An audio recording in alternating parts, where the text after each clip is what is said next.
Señora Presidenta del Congreso, señor Presidente del Poder Judicial, señor Arzobispo y Primado del Perú, señores Vicepresidentes del Congreso de la República, señor Presidente de la Junta Nacional de Justicia, señor Defensor del Pueblo, señor Jefe de la Oficina Nacional de Procesos Electorales, señora Jefa Nacional del RENIEC, señor Contralor General de la República, señores parlamentarios andinos, señor Alcalde de Lima, señor Jefe del Comando Conjunto de las Fuerzas Armadas del Perú, señores Comandantes Generales de los Institutos de las Fuerzas Armadas, señor Decano del Cuerpo Diplomático, señoras y señoras congresistas,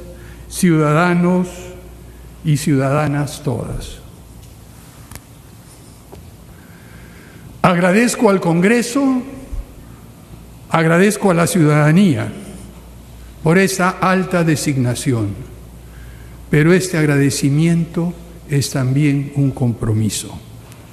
Sean mis primeras palabras para recordar a los jóvenes ciudadanos Jack Bryan Pintado Sánchez y Jordán Inti Sotelo Camargo, lamentablemente fallecidos durante las últimas jornadas, que expresaron y vieron la movilización ciudadana realizada en ejercicio legítimo del derecho fundamental a la protesta.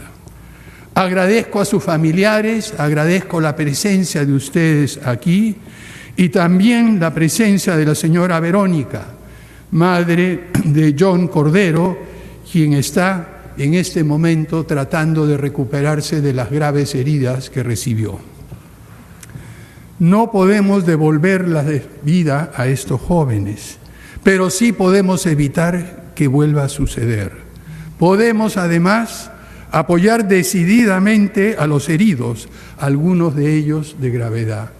En nombre del Estado, les pido perdón a sus familiares y a ellos, y a todos los jóvenes que marcharon por defender la democracia y que nos hicieron recordar a muchos que tenemos años ya de la importancia que tiene la vocación de servicio.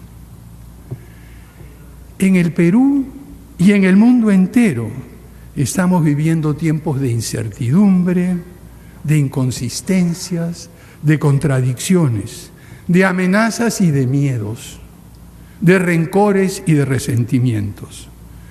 En este cambio de época que nos ha tocado vivir a todos nosotros, es difícil orientarse y encontrar un rumbo en medio de la turbulencia y la catástrofe acelerada que es esta pandemia, que en pocos meses nos trastornó la vida en todo el mundo, y de la catástrofe en cámara lenta, pero no tan lenta ahora, la catástrofe del cambio climático, que también amenaza en modificar radicalmente los cimientos de nuestra civilización.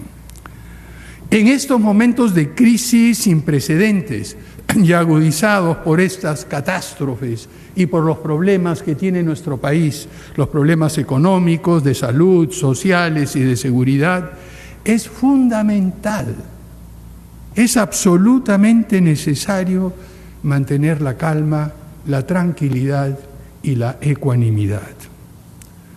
Pero no confundamos esto, por favor, con pasividad, con conformismo o con resignación. Por el contrario, tomemos estos tiempos turbulentos como un llamado a la acción, al compromiso de todos nosotros, peruanas y peruanas, de buena voluntad para cambiar esta situación y salir de la crisis. Para esto es hora de asentarnos sobre el extraordinario legado que hemos recibido de nuestra historia. Una historia riquísima, por supuesto con claroscuros, con triunfos y también con derrotas. Pero también, y eso es lo más importante, con un indesmayable sentido de optimismo y de fe en nuestro futuro. Es este sentido de optimismo el que nos ha permitido superar catástrofes que hemos vivido anteriormente, días aciagos en nuestra historia, violencia insensata y excesos que hemos y estamos pagando muy caro en términos de oportunidades perdidas. Pero mirémonos a nosotros mismos. Empecemos reconociendo que, con muy honrosas excepciones, durante los últimos años, nuestra clase política, es decir, muchos de los que estamos aquí, entre muchos otros, no hemos estado a la altura de los grandes desafíos que hemos y estamos enfrentando. No hemos sabido escuchar y responder a las legítimas aspiraciones de la gran mayoría de peruanos y peruanas, a demandas de reconocimiento y de dignidad, de igualdad de trato y de oportunidades para todas y todas, de caminos hacia el progreso para todo el país. Debemos, queridos compañeros congresistas, remediar esto con un sentido de urgencia, dejando de lado los rencores y los resentimientos, aceptando que es indispensable trabajar juntos y reconociendo que solo con humildad y generosidad podremos reiniciar nuestra travesía por un camino que intuyeron los próceres de la independencia. Y este camino nos debía haber llevado a fundar una república de iguales, que reconozca nuestra identidad diversa y pluralista, pero que al mismo tiempo es integrada con un propósito común: la libertad, el bienestar, la igualdad y la prosperidad para todos y todas. Es hora de empezar a tomar en serio, a pocos meses del bicentenario de nuestra independencia, la promesa de la vida peruana que nos hablaba el maestro Jorge Basadre. Es hora de cumplir la promesa de la vida republicana que hemos defraudado durante 200 años. Durante los últimos años y sobre todo en el último quinquenio, la política ha sido muy destructiva y muchas veces los diversos actores no hemos actuado como contendores, como rivales, sino como enemigos irreconciliables. Los hechos ocurridos durante los últimos días nos los han puesto en evidencia una vez más.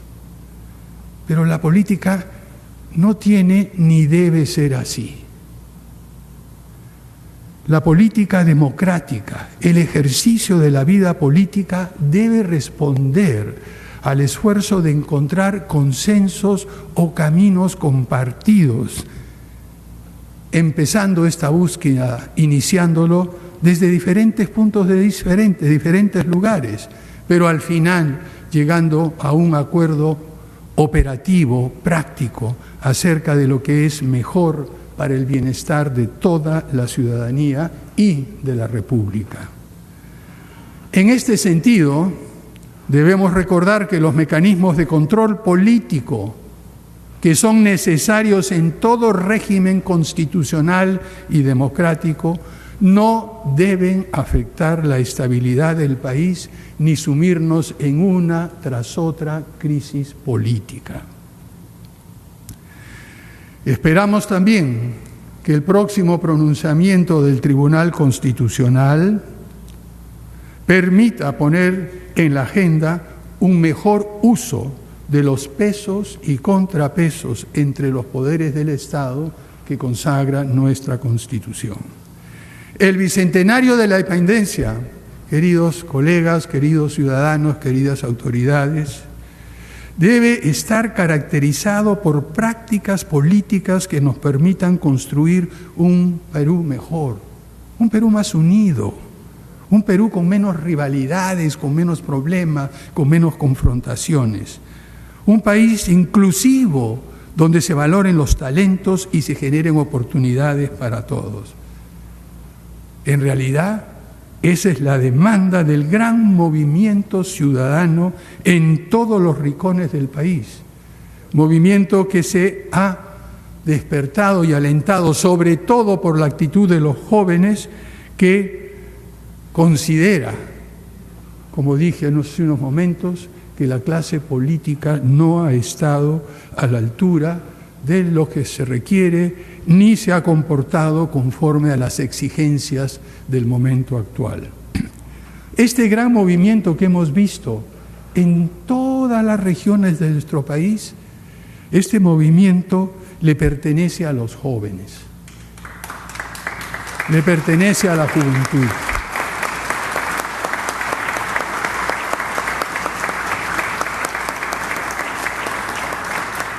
Le pertenece a la generación del Bicentenario que se han convertido todos estos jóvenes en protagonistas que nos reclaman representación y espacios de participación política, porque para que la política cambie también necesita de los jóvenes. El costo ha sido muy alto y siento una vez más, y nos arrepentimos una vez más, que haya cobrado las vidas de Jack Bryan y Jordan Inti. Si alguna capacidad de rectificación tiene la clase política, el sacrificio de estos jóvenes debe marcar un hito para que cambiemos la forma tan nociva en que hemos estado ejerciendo la política. Por eso, desde el gobierno, haremos un reconocimiento público a la contribución de los jóvenes que nos han ayudado y nos han recordado que es preciso reafirmar la vida democrática de nuestro país. Para eso, anuncio como presidente de la República que la beca Presidente de la República cambiará de nombre por beca La Generación del Bicentenario.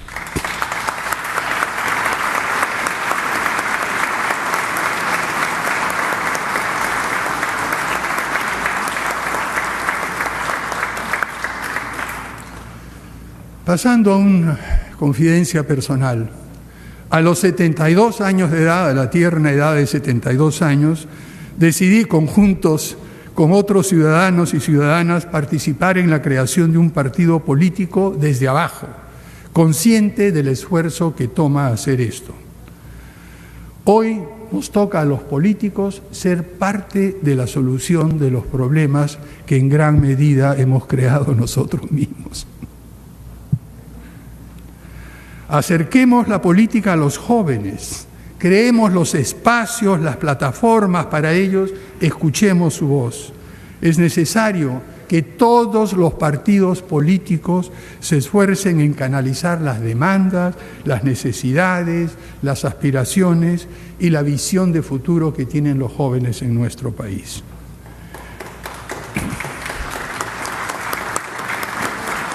Este gobierno de transición, surgido en tan graves circunstancias que vive la patria, no será un gobierno partidista, sino plural, que responda precisamente a la necesidad de que la política sea un punto de encuentro, para que sin renunciar a nuestras perspectivas, a nuestros ideales, a nuestras maneras de ver el mundo, lleguemos a compromisos reales de acción compartida.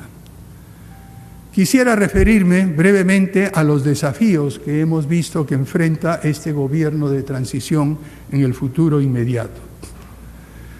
Estos desafíos, el primero de estos desafíos es asegurar que las elecciones convocadas para el mes de abril se realicen sin contratiempos y sean absolutamente limpias.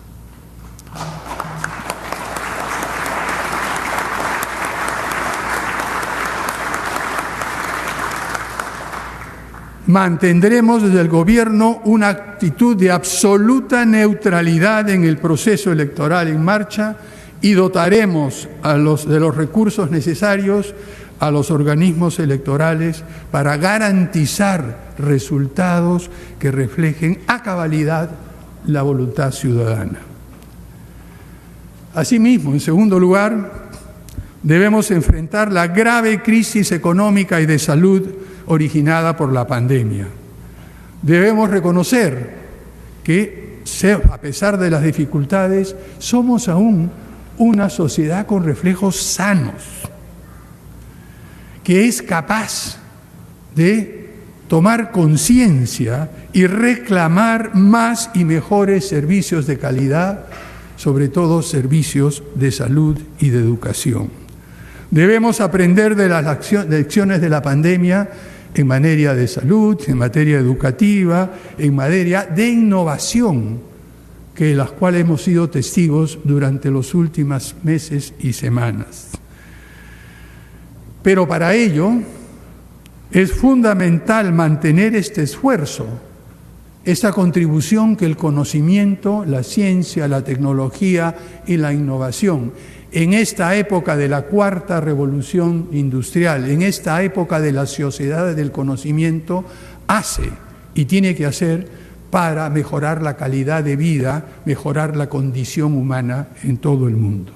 En este sentido, el Gobierno se compromete a fortalecer la gobernanza y la institucionalidad de las actividades de ciencia, tecnología e innovación en nuestro país, ya que, como dicen los jóvenes en las redes sociales, sin ciencia y tecnología no hay futuro. Actuaremos también en el ámbito de seguridad ciudadana, algo que es extremadamente importante, como nos ha demostrado los últimos sucesos y situaciones. Las primeras acciones serán encontrar a los compatriotas, redoblar esfuerzos para encontrar a los compatriotas que siguen desaparecidos e instigar al Ministerio Público a continuar con las investigaciones y profundizar las investigaciones sobre las acciones violentas que causaron una tragedia. No habrá impunidad. También velaremos por un manejo responsable del presupuesto público que atienda a las prioridades de salud y promueva la reactivación de nuestra economía. Hago un llamado a los empresarios, al sector privado en general, para que se comprometan y apoyen la reactivación económica que tanto necesitamos para devolverle a todos los trabajadores sus maneras de ganarse la vida. Promoveremos el fortalecimiento y la autonomía de instituciones clave, cuyo accionar independiente debe ser protegido de los vaivenes públicos. Además, por supuesto, de la autonomía constitucional que tiene el Banco Central de Reserva, consideramos entre ellas a la Superintendencia Nacional de Educación Superior, la SUNEDU, a la Procuraduría General del Estado,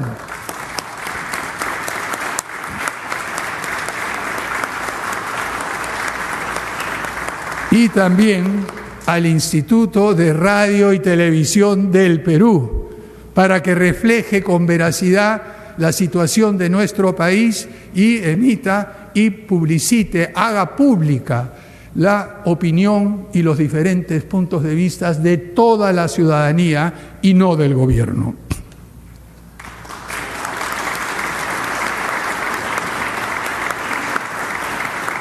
Debemos también seguir trabajando, como ya se ha empezado a hacer desde algún tiempo, para ser un país de igualdad de oportunidades, sobre todo para las mujeres, que representan el 51% de la población peruana, y que debemos buscar y trabajar en la manera de ofrecer igualdad de oportunidades, como ya se ha venido haciendo recientemente en el proceso, en las reglas del proceso electoral. Quisiera compartir la idea que desde el gobierno, además de estos desafíos, tenemos con respecto a las tareas y mencionar solo algunas de ellas. Somos un gobierno de transición, un gobierno de pocos meses, que también estará marcado por un proceso electoral.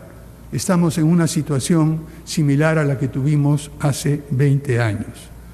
Por eso, lo primero será establecer un rumbo, una orientación para que la ciudadanía tenga la idea de que el país, el gobierno, tiene una propuesta hacia dónde va nuestro país. Un país más democrático, más egalitario, un país republicano en todo el pleno sentido de la palabra. Es decir, cumplir la promesa de la vida republicana a la que me referí anteriormente. Esto tiene que establecer un rumbo para el Estado, para el sector privado, para la sociedad civil y también para las organizaciones del conocimiento y la innovación. Daremos esa idea de hacia dónde puede dirigirse y hacia dónde puede llegar nuestro país en este mundo tan turbulento que he descrito anteriormente. En segundo lugar, somos muy conscientes del tiempo limitado, como dije anteriormente, y de la necesidad de concentrar esfuerzos en algunos temas que mencionaré más adelante, que son temas que asumirá el gobierno con toda seriedad y con todo compromiso. Y en tercer lugar, el otro tipo de tarea que tenemos es sentar las bases para que el gobierno del Bicentenario, el gobierno que empiece funciones el 28 de julio del 2021, encuentre al país ordenado y en condiciones de avanzar hacia la prosperidad y el bienestar. Pero simplemente, sé que ha habido algunas inquietudes y preguntas, déjenme mencionar brevemente algunas de las tareas inmediatas en las cuales concentraremos esfuerzos. Por supuesto, la primera es la que nos afecta a todos, la lucha contra la pandemia. Haremos lo posible por reducir el incremento de los contagios, pero buscando eso que es tan difícil, un balance de reducir los contagios sin afectar severamente la economía. Ya hemos visto lo difícil que resulta eso, pero tenemos la experiencia adquirida y buscamos, sobre la base de esta experiencia, buscar un justo medio, un canal, una forma de poder equilibrar la salud y el bienestar económico. Será muy difícil. Para esto, una de las cosas que tenemos que tomar en cuenta es que es preciso diseñar medidas diferenciadas de acuerdo a la situación de cada región. No nos sirven, ya lo aprendimos, medidas iguales para un país tan diverso como el nuestro, con condiciones tan diferentes en cuanto a la pandemia y sus consecuencias. Pondremos en práctica también medidas de emergencia para ampliar y mejorar la atención de los servicios de salud y para la medicina preventiva y también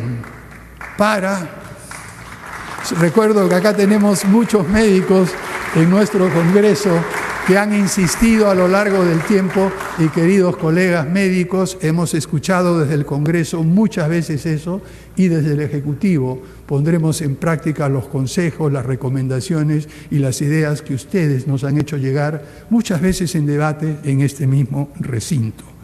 También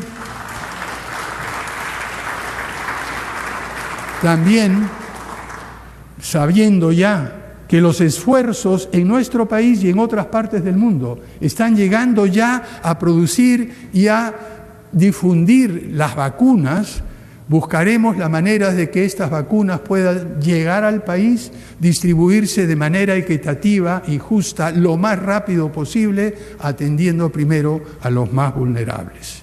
Esos son dos de los desafíos centrales que inmediatamente abordaremos en el campo de la salud. En el campo del crecimiento económico y gestión responsable de las finanzas públicas, garantizaremos la estabilidad económica y el equilibrio fiscal. Tenemos presentes y hemos aprendido las lecciones de dejar de lado este requisito previo, esta condición fundamental para el crecimiento económico, para el bienestar y la mejor distribución de lo que nuestro país produce y genera con esta riqueza tan grande de recursos naturales que tenemos.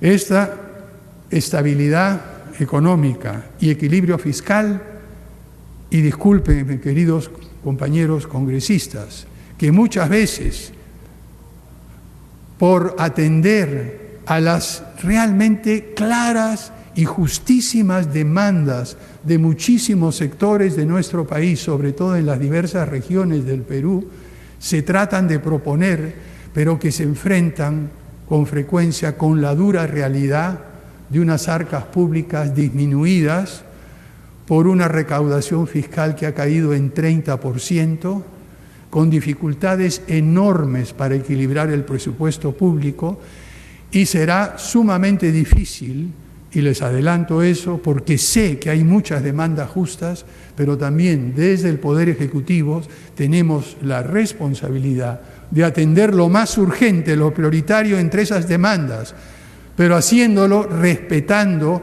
la estabilidad y el equilibrio, porque si no lo hacemos, perdemos todos. Todo nuestro país pierde. Al perder la estabilidad económica tendremos desempleo, inflación, como ya lo hemos vivido anteriormente. Y en segundo lugar, trabajaremos con el Congreso para completar la discusión y la aprobación del presupuesto público, que ya lo tenemos en este momento dentro del Congreso, ya está en discusión. La idea es que este presupuesto sea financiado y equilibrado, y sobre todo lo que nos preocupa, y sé que les preocupa a muchísimos de ustedes, sobre todo aquellos en las diversas regiones de nuestro país, mejorar la ejecución presupuestal en todos los niveles de gobierno.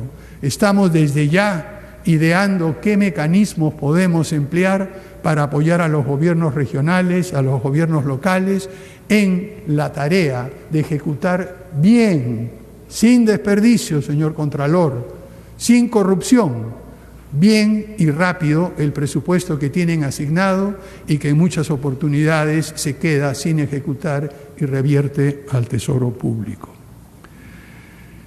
Una tercera prioridad puntual tiene que ver con la recuperación de la educación. Sabemos que por diversas circunstancias hemos perdido, y muchos jóvenes y niños han perdido meses de educación. Los han perdido por la interrupción de las clases, por la imposibilidad de las clases presenciales, pero también por las dificultades y problemas encontrados en poner en práctica programas efectivos de educación a distancia.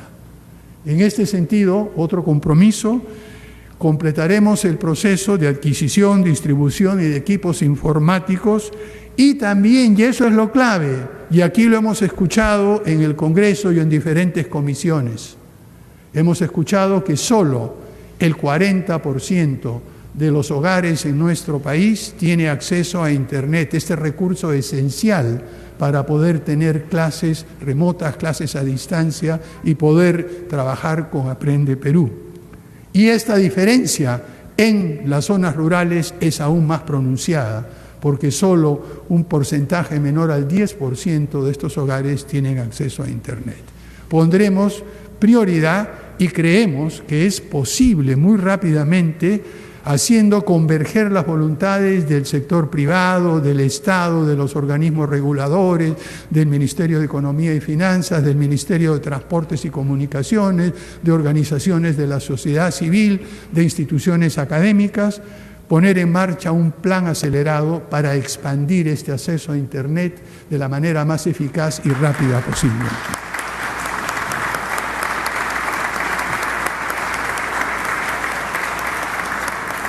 Y una tercera prioridad en la cual este Congreso ha reiterado muchísimas veces su compromiso es el fortalecimiento de la educación superior y el refuerzo de la SUNEDU. En eso ninguno de los congresistas aquí presentes cederemos, y desde el Ejecutivo menos aún.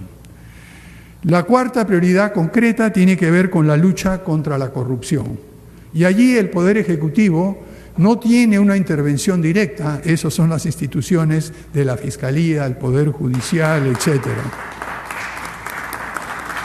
Apoyaremos el trabajo de los equipos de fiscales especializados de la lucha contra la corrupción, venga de donde venga y esté donde esté. Fortaleceremos a la unidad de inteligencia financiera, esa es una iniciativa de muchos de mis antiguos colegas de bancada, para luchar contra el lavado de dinero proveniente de actividades ilícitas. Y desde el gobierno actuaremos con transparencia total en todas las instancias, con, eso sí, las entendibles excepciones de defensa nacional y orden interno.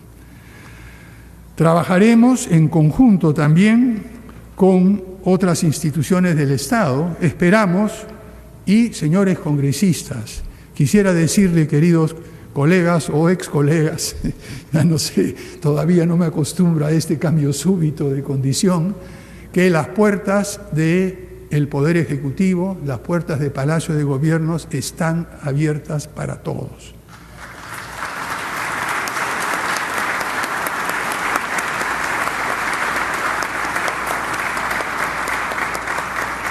Esperamos verlos allí, los invitamos ya.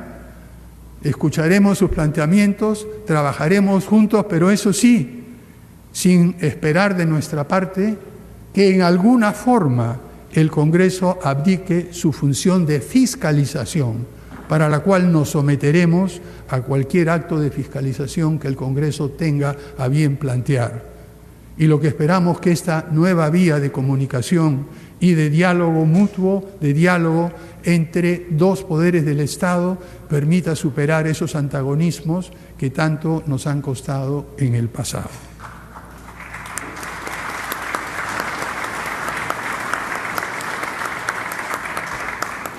Pero ya terminando, apreciados colegas, apreciadas autoridades, queridos ciudadanos todos que nos están escuchando y viendo,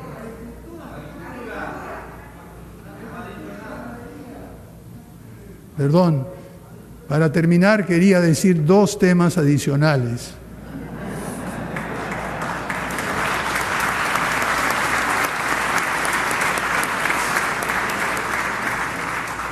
El primero tiene que ver con el objetivo de la agricultura, la alimentación.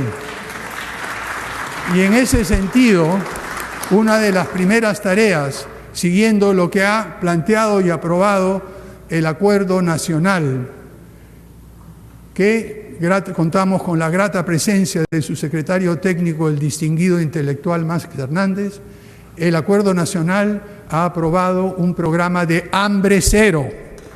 Y el hambre ahora, como resultado de la crisis, como resultado de la pandemia, es algo que todos debemos combatir.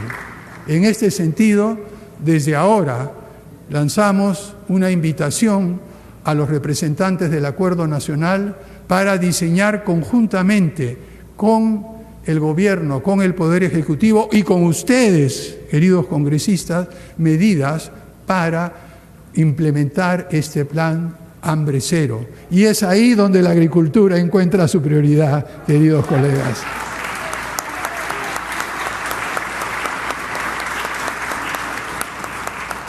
Decía que me faltaban un par de puntos. El siguiente punto que creo que es sí fundamental.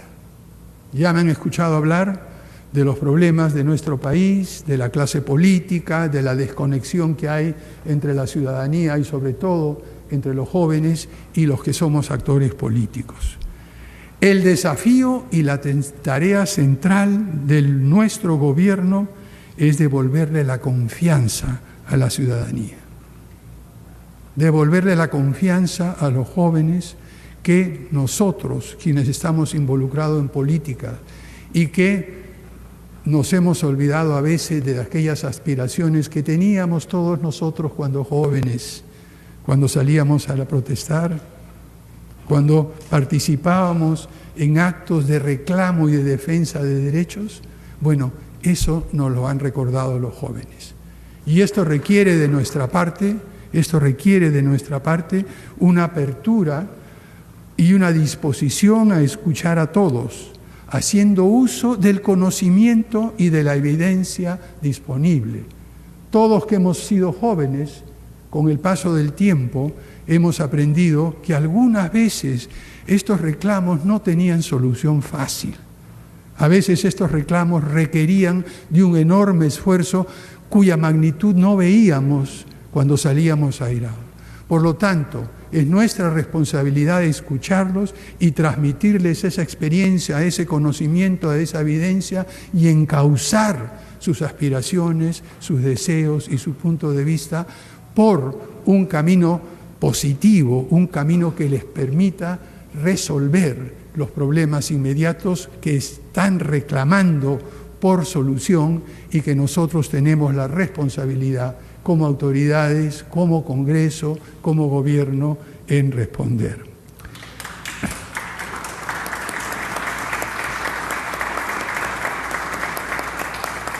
En resumen, queridos colegas congresistas, apreciadas autoridades y queridos peruanos y peruanas, a pocos meses del Bicentenario haremos lo posible desde el Gobierno para no solo ganarnos la confianza de la ciudadanía, sino también para devolverle la esperanza, para devolverle esa capacidad de imaginar y pensar en un Perú mejor y hacerlo realidad.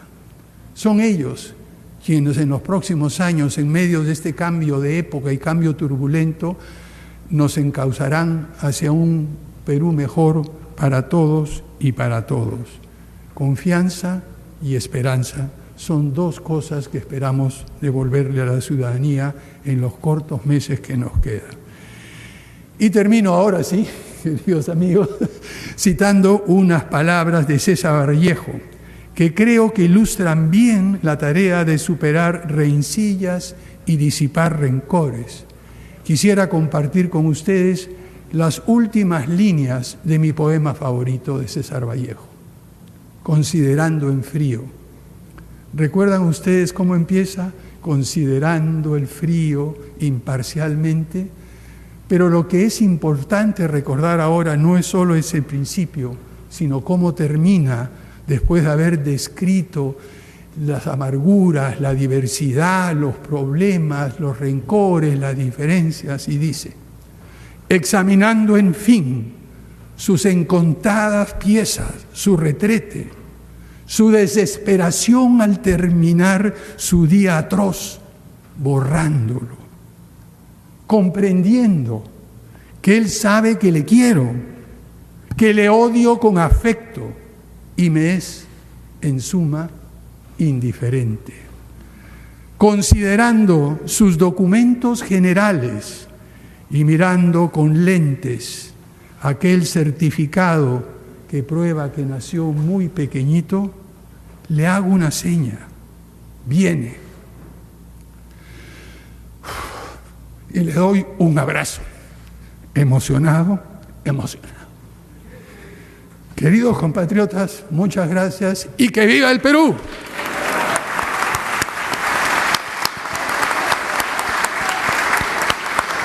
Bien, entonces es Francisco Sagasti, presidente de la República, que termina de esta manera con un mensaje de confianza, un mensaje esperanzador, un perdón nunca antes escuchado de un jefe de Estado con tanta claridad, con tanta sencillez, dirigido especialmente a aquellos jóvenes que fallecieron durante las manifestaciones. Un presidente que nunca antes ha pronunciado la palabra jóvenes y la necesidad de que la juventud tenga un espacio, digamos, en el contexto del desarrollo de la vida política peruana y de la vida en general de los peruanos. La Representación Nacional agradece su presencia en esta sesión solemne y lo invita a retirar